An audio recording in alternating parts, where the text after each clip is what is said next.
Okay, alhamdulillah wassalatu wassalamu ala rasulillah wa ala alihi wa sahbihi wa man wala amma ba'd. Assalamu alaikum warahmatullahi wabarakatuh. Ay, sinabi ko lang po pwede pong favor ko sa inyo. So, tapos na tayo. Yung level nyo. Dito na tayo. Pwede po ba yun? Kahit in. Pakibasa nga. So, Afrah. second and third period lang po, inshallah, ha? Okay. Kumusta? Waalaikumsalam.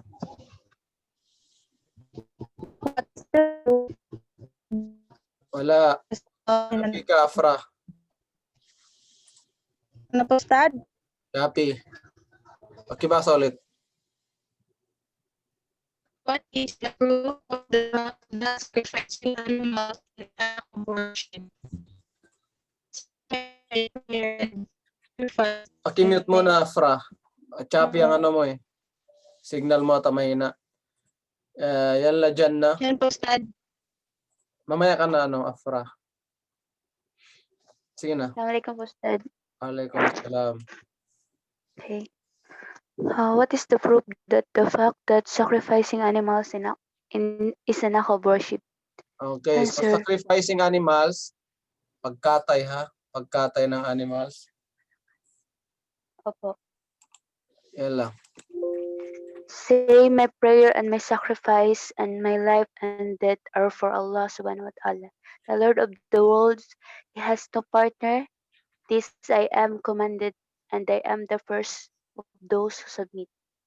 And the proof from the Sunnah is saying of the Prophet sallallahu alaihi wasallam, peace be upon him. Allah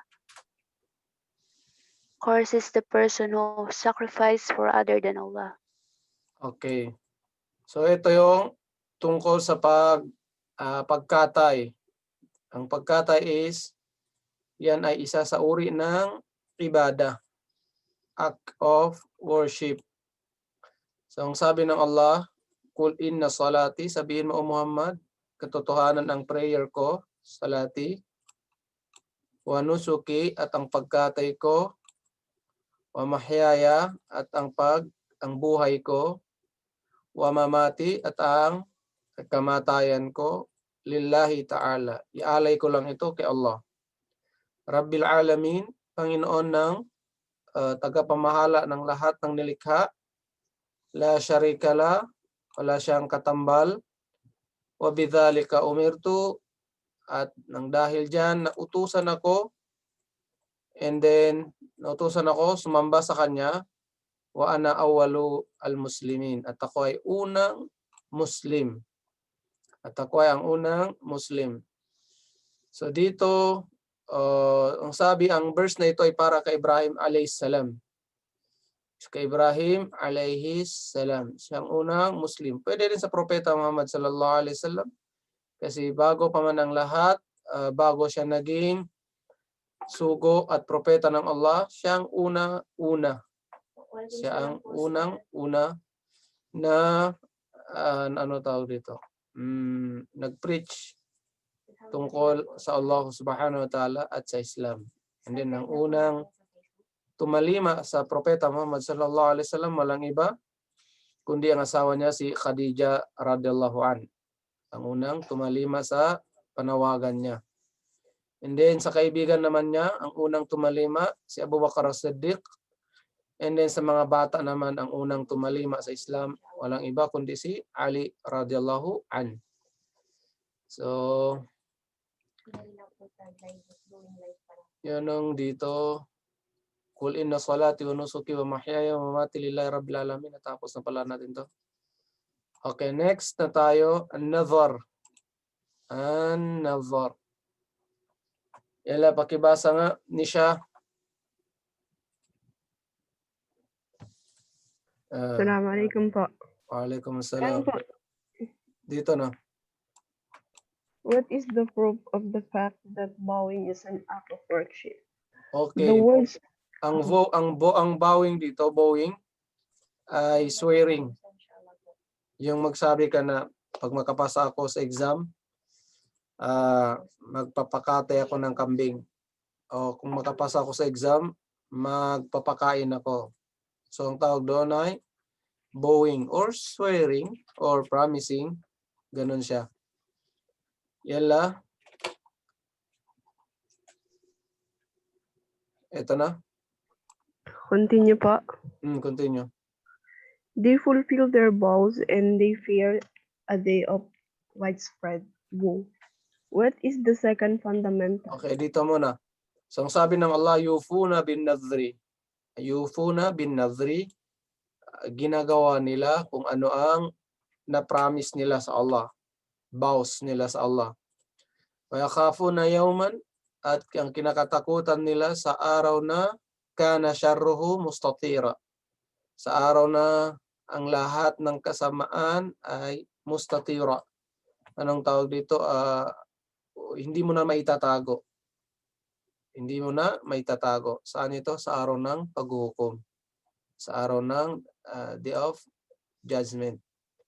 So yun ang mga taong an-nadhar. An-nadhar nila, yung promise nila sa Allah, ginagawa nila. At ang kinakatakutan nila, yung araw na ang kasamaan ay hindi na maitatago. Mustatira. So, ang sabi dito sa Arabic, dito rin, dalilun nadhar. Nadhar, sinabi ko nga sa inyo, yung pag-promise mo kay Allah. Dalawang kasang promise natin. Promise mo na gawin yon o promise mo na hindi mo gawin. Promise na gawin at promise na hindi gawin. Sabi mo, ya Allah, promise ko sa'yo, pangako ko sa'yo. Kapag nakapasa ako, magpapakatay ako. Ganun. Meron ding promise, ya Allah, kapag inalis mo sa akin ng sakit, hindi na ako babalik ulit. Ganun. Hindi na ako babalik ulit sa paninigarilyo. So yun ay promise din. Pero ang pangalawang promise ay hindi mo na gagawin ulit. Ang unang promise, gagawin mo siya. And then, ito na nga siya. Pero kapag ang promise mo sa Allah ay nabali mo, hindi mo nagawa, may mga kaakibat itong parusa. Or meron kang dapat gawin. Okay, ang una, magpapas ka ng 3 araw. Sunod-sunod yun na. And then pangalawa, magpapakain ka ng mga miskin or magpapakain ka sa mga miskin. Parang yun ang ano niya. Meron pa to. Kalimutan ko na yung mga ano niya, punishment. Okay, so yun din nabanggit natin, yufuna bin nadhri wa yakhafuna yawman kana syarruhu mustatira. Ginagawa nila kung ano man ang prinamis nila at natatakot sila sa araw na ang kasamaan nila ay hindi na maitatago. Okay, next. Ay, nasaan na yun? Continue mo, Nisha.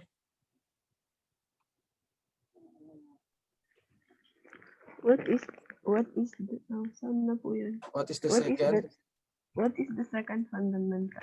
Knowing the religion of Islam and its textual proof. Okay, so ito yung pangalawang target o basic na kailangan nating alamin. Alamin mo ang iyong reliyong Islam at kung ano man ang mga proof, kung ano man ang mga tawag dito, basihan. Hindi pwede kasi parang kwentong barbero lang tayo, yung pala walang basihan. So alamin mo ang basihan. Okay. Bawal kwentong barbero dito.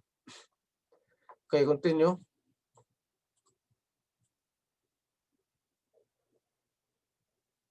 What is Islam? Islam is a submission to Allah, believing in His oneness, complying obediently with His command, and denouncing polytheism and its adherents. Okay, so dito ang Islam ay totally pagsuko sa Allah subhanahu wa ta'ala, paniniwala sa kaisahan niya, at pagsunod sa kanya, sa mga inutos niya, at layuan. Layuan ang pag-shirk. layuan ang pagtatambal sa Allah subhanahu wa ta'ala at layuan din ang mga taong nagtatambal sa Allah subhanahu wa ta'ala. Bakit mo sila lalayuan? Para hindi ka makagawa tulad ng ginagawa nila. So dito na tayo, al-aslu thani, ang second foundation bilang isang mag-aaral. Ma'rifatu dinil Islam bil adilla. Alamin ang reliyong Islam through dalil, with dalil. Alamin ang Islam at saka ang mga dalil nito. Pwede rin alamin ang Islam sa mga dalil nito, sa mga basihan. So ang sabi nga, huwa syana ang Islam, istislamu lillahi bitawhid. Ang pagsuko sa Allah subhanahu wa ta'ala bitawhid. Sa pamamagitan, pagsuko sa Allah sa pamamagitan ng pagsamba sa Kanya. Ano yung pagsamba dito? Yung hindi mo siya bigyan ng katambal. At tauhid, pagsamba sa Kanya, sa pagsamba sa kaisahan niya, at hindi siya bigyan ng katambal. Wal inqiyadu lahu bitta'a, at ang pagsunod sa Kanya, wal inqiyadu lahu bitta'a, pagsunod sa Kanya, and then wal bara'atu minasyirk, at paglayo sa mga pagtatambal, wa ahlihi, at sa mga taong nagtatambal. Wa thalathu maratib. Meron tayong tatlong level. Ang unang level, al-Islam. Pangalawa, al-Iman. Pangatlo, al-Ihsan. Wa kullu martabatin laha arkan. At in every level daw, meron yan siyang, meron siya? Meron siyang pillars. Meron siyang pillars. Okay. Yala, Maria Aurora. Yes po. Okay. What are the levels of Islam? Ano-ano ang Islam. level ng Islam? Okay. Ang una? Iman, Islam, Iman, and Ihsan. Each of these levels has its own pillars. Okay, may mga pillars siya. Okay, next, ang pillars. What are the pillars of Islam? The pillars of Islam are 5. The testimony of faith. There is no God in truth but Allah, and Muhammad is the messenger of Allah. Yan ang number 1. Number 2, performing prayer. Number 3, giving out zakat. Number 4, observing the fast in Ramadan. And number 5, performing pilgrimage.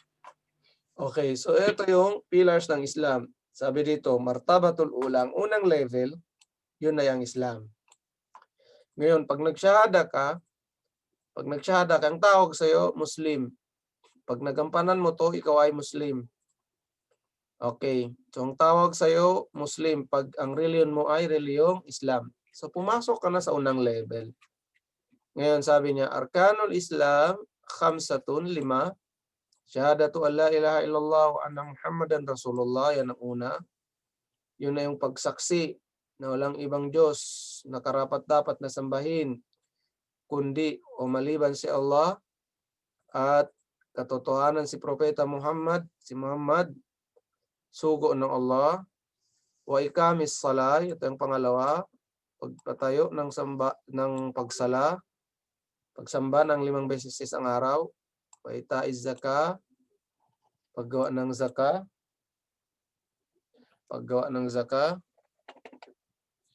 And then, pagbigay ng zakah. Wa sawmu Ramadan, at pag-ayuno sa buwan ng Ramadan. Wa hajju baitillahil haram, at ang pag-hajj, pagpunta mo sa Makkah sa buwan ng Hajj, sa oras ng pag-hajj. So yan ang 5 haligi ng Islam. Pag nagampanan mo yan, ikaw isang Muslim. Ang tawag sa'yo, Muslim. Kahit anong tribo ka pa. Pag nagawa mo yan, Muslim ka. Bisaya ka man, Chabacano ka man, Ilonggo, Ilocano, ganun. Pag nagsyahada ka, automatic, ang entitled ka na saan? sa pagka-Muslim. Isa ka ng Muslim. Okay. So yun ang ano yun natin. So meron mga ano yung may mga tribo sinasabi nilang Muslim sila. Hindi si pagtanungin mo anong tribo mo? Sabihin nila Muslim. Hindi yun ganun. Kasi walang tribong Muslim. Ang tawag sa Muslim yung mga taong ano nagre-reliyon ng reliyong Islam. Okay. Kahit anong tribo ka pa. Basta ang reliyon mo ay Islam, entitled ka na as a Muslim. And then, pangalawa, ito, Roms.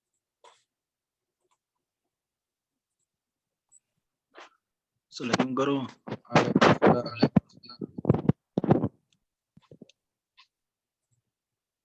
What is the Quranic proof of testimony of Allah? The words of Allah, the exalted. Allah bears witness that there is no God. He, and so do the angels and those possessed of knowledge, standing firm for justice. There is no God but He, the mighty, the wise. Okay, so itong basehan natin na yung pagsaksi na walang ibang Diyos kundi ang Allah Subhanahu wa Ta'ala. Shahidallahu annahu la ilaha illa huwa wal malaikatu wa ulul ilmi.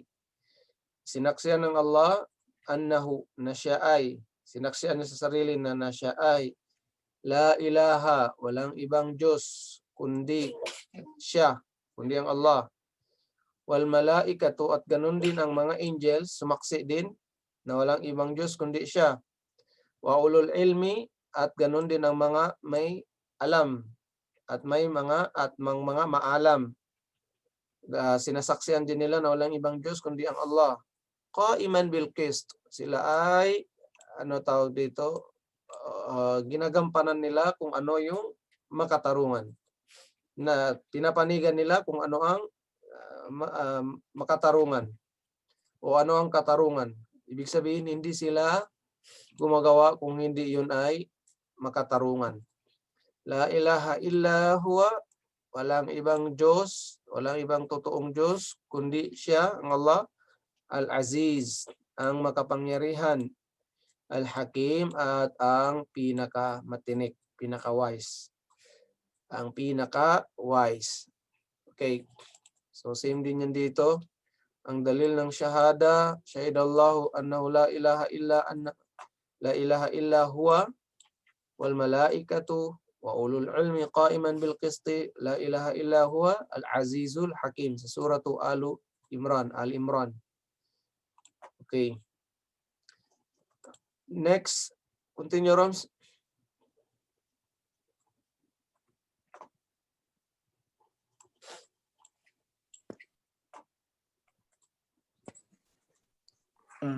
Guru pasive wakatu tiro nagusal ako phone. Okay. Ganyan. What's the meaning of La ilaha illallah? There's no God but Allah. There's no God who truly deserves to be worshipped but Allah alone. Okay. What's the meaning of there's no God? La ilaha. So, It means denying all deities worship beside Allah. okay. So yun ang ano ang ibig sabihin ng la ilaha illallah. So pag sinabi mong la ilaha illallah, there is no God but Allah. Okay, so meron din yan sa Arabic niya, la ilaha bihaqqin illallah. Walang totoong Diyos na dapat sambahin kundi si Allah. Okay, and then ano daw ibig sabihin ng la ilaha? Walang ibang Diyos. So hindi ka pwedeng magsabi kapag nagalit tayo o parang meron kagulat-gulat, sabi mo la ilaha. Kasi pag sinabi mong la ilaha lang, ang binanggit mo lang walang Diyos, parang ganun. Kasi meron sa atin sa lugar natin, pag nagsasabi ng la ilaha illallah, Hindi niya kini-continue hanggang ano lang, hanggang la ilaha. So, hindi niya alam pala, yung sinasabi niya, walang Diyos. So, yun ang ano natin, yun ang main point dito. Yung tinatawag to sa Arabic na, siguro may explanation din dito. Sabi niya, ma'naha, ang meaning daw niya, ng la ilaha illallah, la ma'buda bihaqqin illallah. Walang karapat-dapat na sambahin, walang karapat-dapat na sambahin except si Allah. Wa haddun nafi min al-ithbat. Meron daw yan tinatawag nating nafi, yung pag-negate. Ang negate ay la ilaha. Negation to. Ibig sabihin, lahat dinideny mo. Lahat ng Panginoon denied. Lahat ng Panginoon dinideny mo. Yun ang tinatawag nating nafiyan. Nafiyan jami'a ma yu'bad bin dunillah. Dinideny mo lahat ng sinasamba maliban kay Allah. Dinideny mo lahat ng sasambahin maliban kay Allah. Ibig sabihin, hindi mo yun pinapasok sa puso mo. Sabi mo, basta hindi siya Allah, hindi yan Diyos. Yun ang tinatawag nating nafiyan. And then, illallah, ito na tinatawag na ithbat. Muthbitan, al-ibada lillah. Sinasabi mo sa sarili mo na ang karapat dapat na sambahin ay si Allah. La syarika la fi ibadatihi. Wala siyang katambal sa pagsasamba sa Kanya. Wala siyang katambal sa pagsasamba sa Kanya. Kama annahu laysa lahu syarikun fi mulkihi. Tulad din na Roms? Tulad din yan ng wala siyang katambal sa kanyang mulkihi, sa kanyang trono. Wala siyang katambal sa pagka-Diyos. Wala siyang katambal sa kapangyarihan. Wala siyang katambal sa paglilikha sa atin. Wala siyang katambal sa mga gawain niya. Okay, tingnan natin dito sa English niya. Hello, Roms?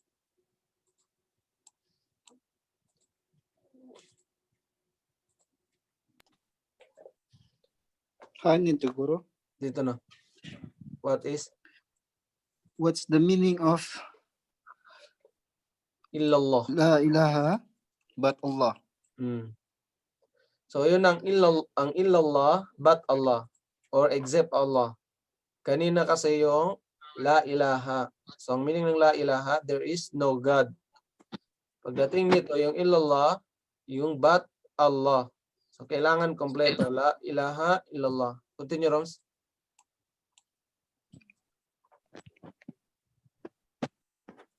Ito, Guru. Nalawain ko.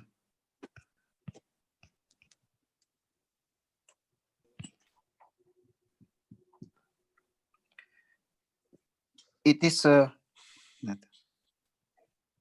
confirming that worship must be devoted to Allah alone with no partners.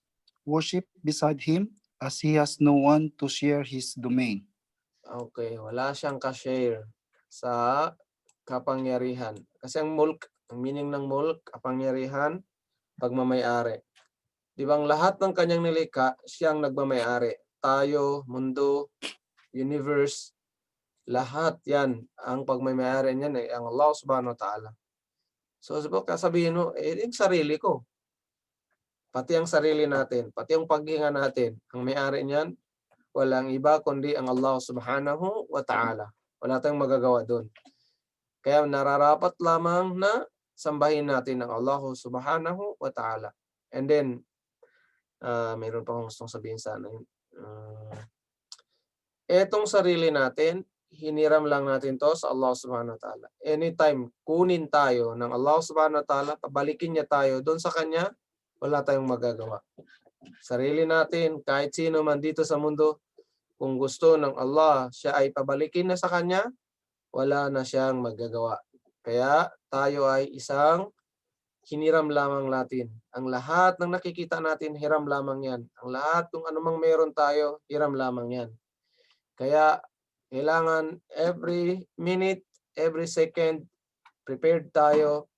Kailan man tayo kunin ng Allah, wala tayong magagawa kundi sumunod sa Kanya. Sa ayaw at sa gusto mo. Take it or leave it.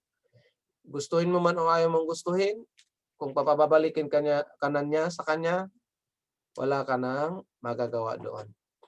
Okay. Next, continue, Roms.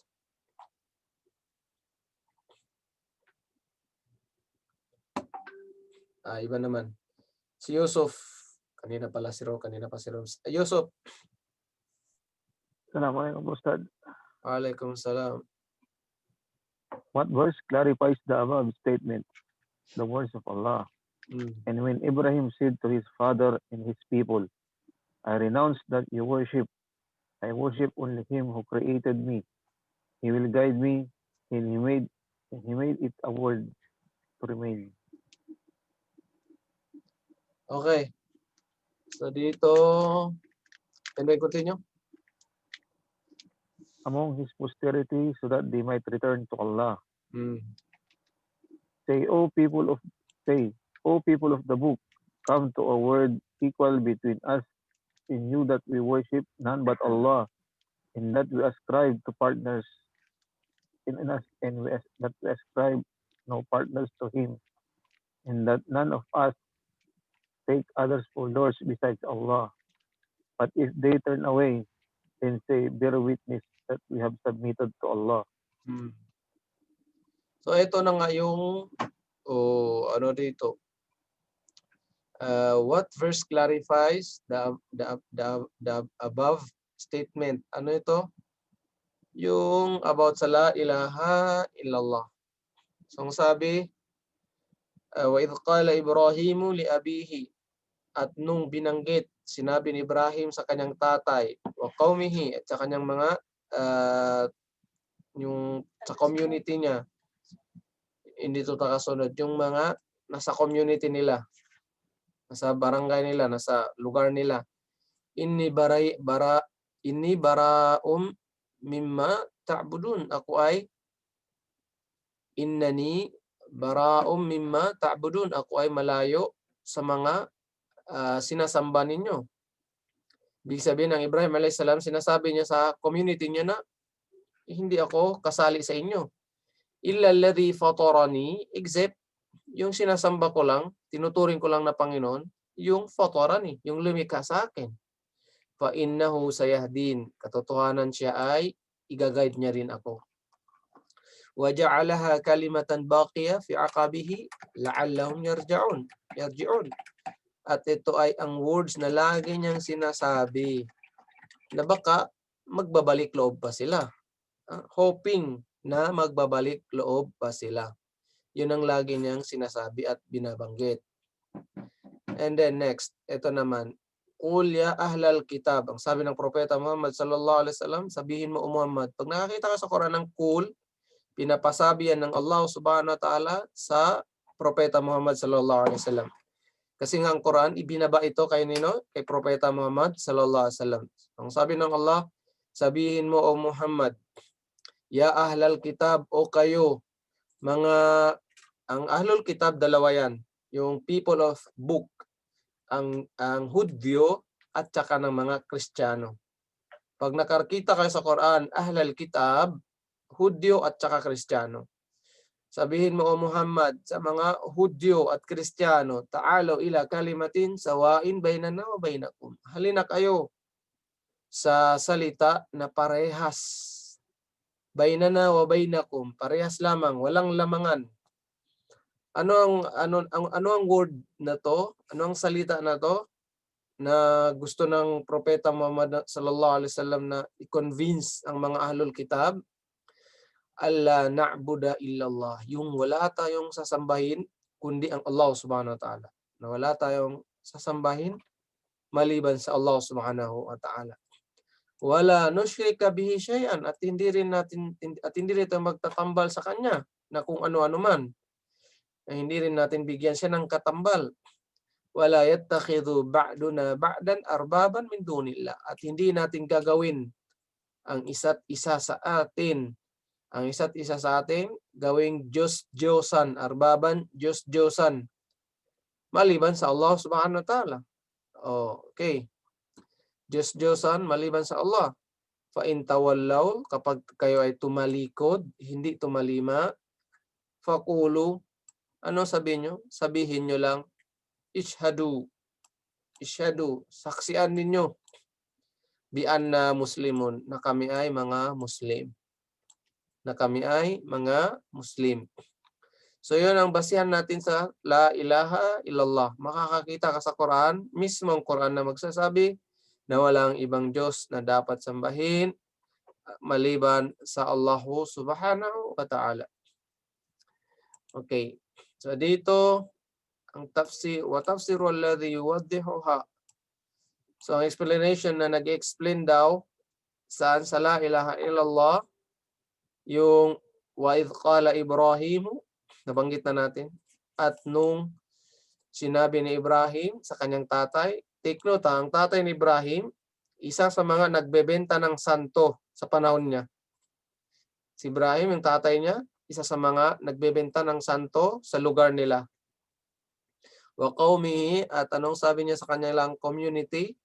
Inni bara'um mimma, ako ay malayo, hindi ako kasali, mimma ta'budun, sa mga sinasamba ninyo.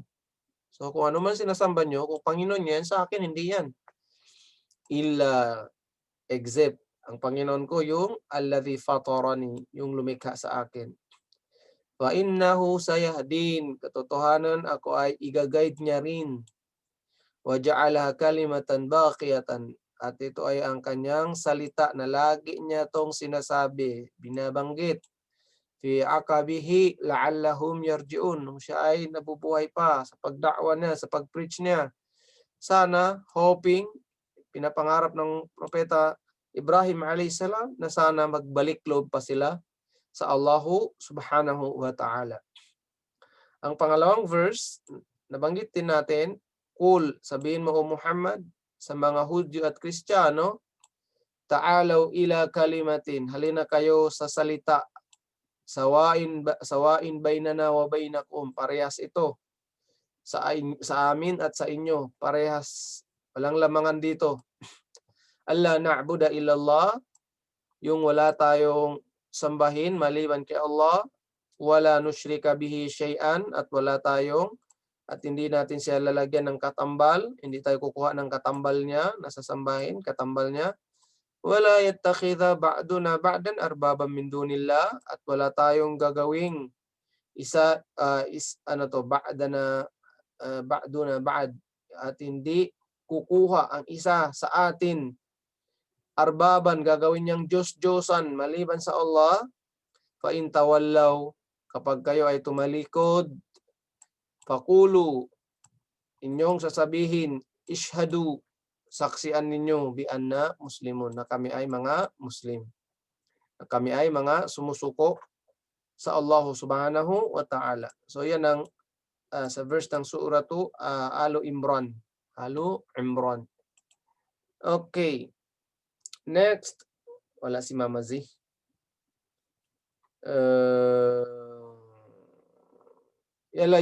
Yusuf, ikaw pa ulit. Hello, Ustad. What is the Quranic proof of the testimony Muhammad is the messenger of Allah? The words of Allah. Ang sabi ng Allah,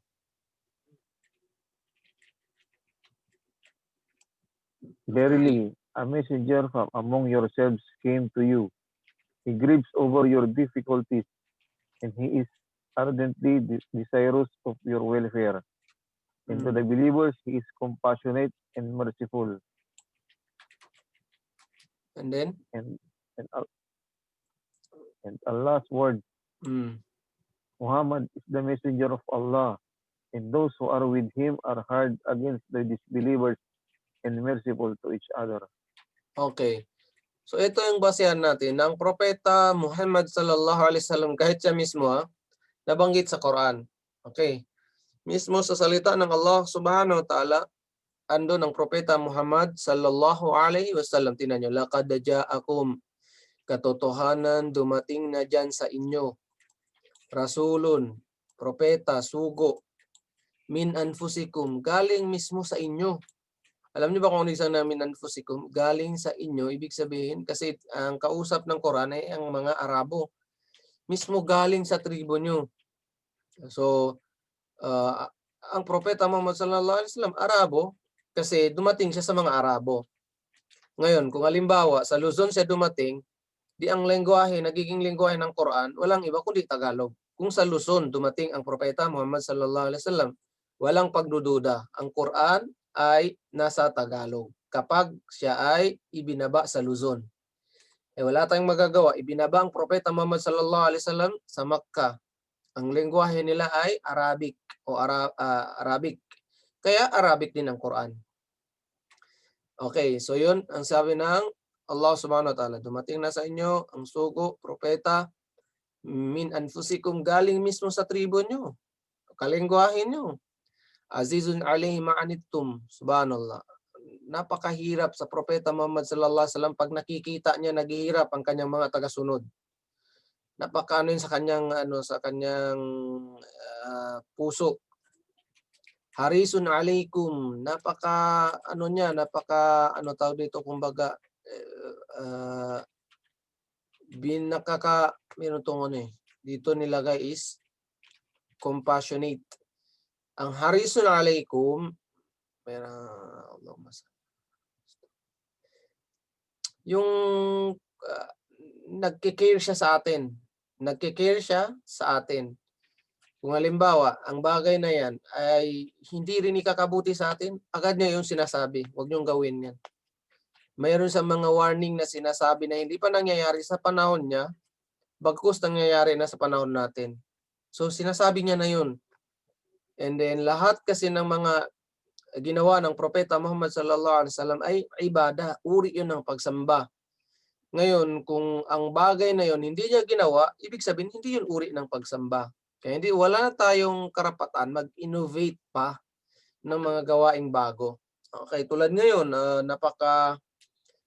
viral ngayon yung tungkol sa pag-birthday sa propeta Muhammad sallallahu alaihi wasallam. Sinasabi nila, may mga ulama daw na nagsabi, okay, walang problema ang mag-birthday sa propeta Muhammad sallallahu alaihi wasallam. Pero ang tanong, ganito ang tanong, bakit ang propeta mismo hindi siya nag-celebrate sa sarili niya? Kayang-kaya niya yung gawin. Bakit ang mga companion, yung nakakita sa propeta, mas mahal nilang propeta kaysa sa atin? Sino tayo sa kanila? Pero never kang nakarinig na sila ay nag-celebrate sa panganak, sa araw ng pinanganak siya, ang propeta Muhammad sallallahu alaihi wasallam. Kahit yung apat na madhab, yung Abu Hanifa, yung Hanafiya, yung Hanbali, si Imam Ahmad bin Hanbal, si Imam Malik ibn Anas, at saka si Imam Shafi'i, wala kang narinig sa kanila na sila ay nag-celebrate ng birthday ng propeta Muhammad sallallahu alaihi wasallam. Ngayon, paano mo patunayan na mahal mo ang propeta Muhammad sallallahu alaihi wasallam? Sundin mo kung ano ang ginagawa niya. Buhayin mo ang sunna niya. Nako, pagbuhay sa sunna ng propeta Muhammad sallallahu alaihi wasallam. Kung sasabihin man nila, mayroong nagsabi na pwede ang mag-birthday sa ng propeta Muhammad sallallahu alaihi wasallam, bahala na kayo sa buhay niyo. Okay, basta kami clear sa amin na hindi nag-birthday ang propeta, hindi nag-birthday ang mga mas mahal nila ang propeta Muhammad sallallahu alaihi wasallam, walang iba kundi ang companion niya, ang mga sahaba. So bakit namin gagawin? And then ano pang sabi niya? Bil mu'minina raufur rahim. Subhanallah. Ang propeta Muhammad sallallahu alaihi wasallam napaka maawain niya sa mga naniniwala, sa mga mananampalataya, sa mga believer. And then ito pa rin isang proof natin, talagang binanggit ang pangalan niya, Muhammadun. Sabi ng Allah, si Muhammad, Rasulullah, sugo siya ng Allah. Walladhina ma'ahu ashidda'u 'alal kuffar, at ang mga kasama niya, ang mga companion niya, ang mga believer, napaka-strict nila sa mga kuffar, ka mga disbeliever. Ano ibig sabihin ng napaka-strict? Talagang hindi nila ginagaya ang mga disbeliever. Talagang hindi nila ginagaya ang mga disbeliever. Kasi hindi pwedeng gayahin ng isang Muslim ang mga disbeliever.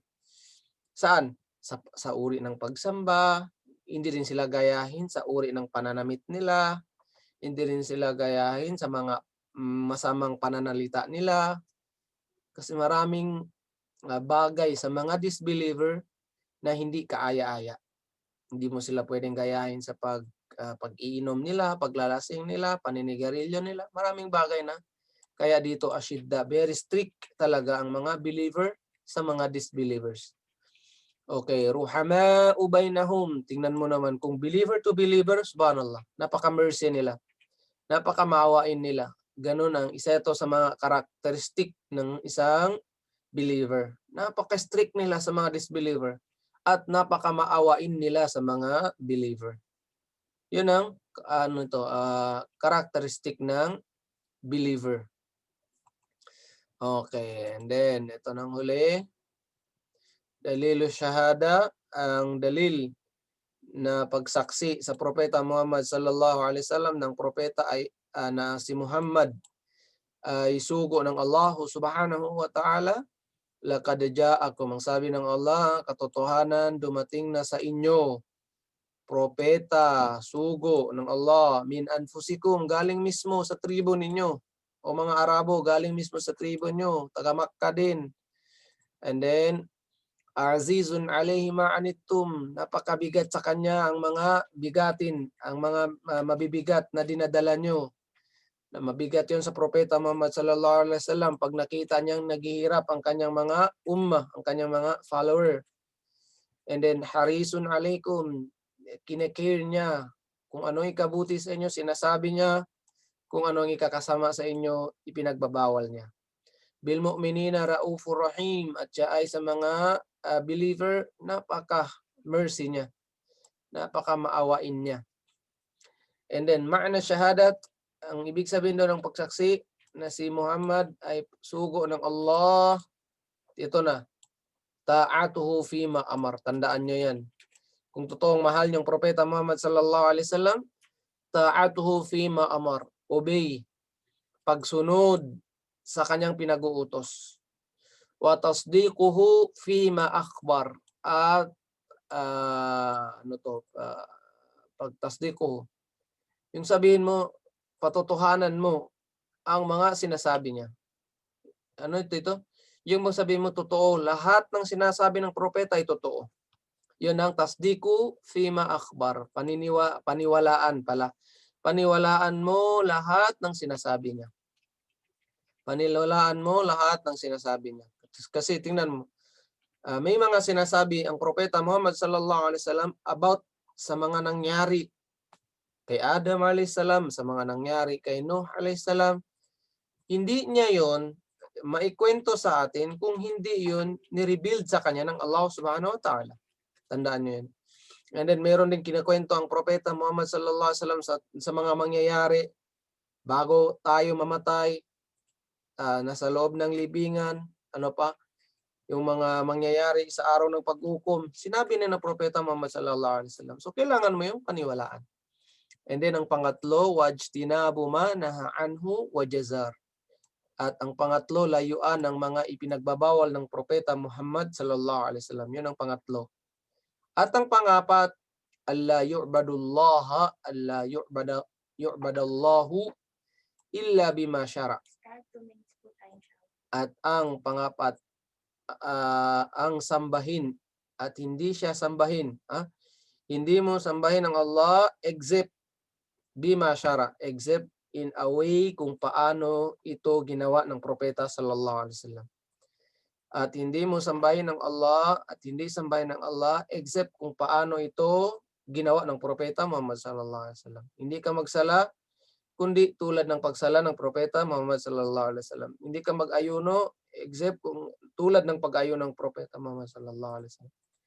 Hindi ka mag-hajj except tulad ng pag-hajj ng propeta Muhammad sallallahu alaihi wasallam. So yun ang apat na arkan. Ano tawag dito arkan? Yung rukun. Anong rukun? Pilar ng shahada. Tandaan nyo, pag natanong kayo, anong pilar ng shahada? Merong apat ang shahada. Una, pagsunod sa mga inuutos niya. Pangalawa, paniniwala. Ano tawag dito? Paniwalaan ang mga sinasabi niya. Pangatlo, layuan ang pinagbabawal niya. Pangapat, yung sambahin mo ang Allah tulad ng pagsamba ng propeta Muhammad sallallahu alaihi wasallam. Okay, so hanggang dito na lang. Wala tayong quiz ngayon. Inshallah, next week na tayo magku-quiz.